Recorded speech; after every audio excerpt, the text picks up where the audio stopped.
महादेव कहते, मन को जीत ले इंसान तो जग जीतना कोई बड़ी बात नहीं। हर दिन लोग मंदिर आते हैं, लेकिन अपने भीतर झांकना भूल जाते हैं। भक्ति का मतलब सिर झुकाना नहीं, बल्कि अहंकार को मिटाना है। मैं उस दिल में नहीं बसता जो दूसरों को छोटा समझे। मैं तो वहीं बसता हूँ जहाँ करुणा, सच्चाई और शांति का निवास हो। दुनिया की सबसे बड़ी तपस्या है अपने क्रोध पर नियंत्रण। लोग सोचते हैं शक्ति का अर्थ बाहुबल है, पर असली शक्ति है क्षमा में, संयम में और मौन में। हर बार खुद को सही साबित करने की जरूरत नहीं, क्योंकि सत्य को वक्त खुद उजागर करता है।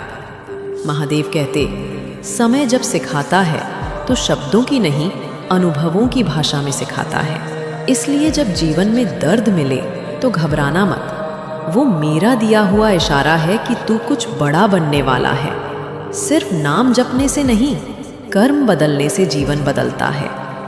क्योंकि मैं बाहर नहीं, तेरे अंतर में हूँ। बस तू खुद को पहचान ले, मैं मिल जाऊंगा। हर हर महादेव।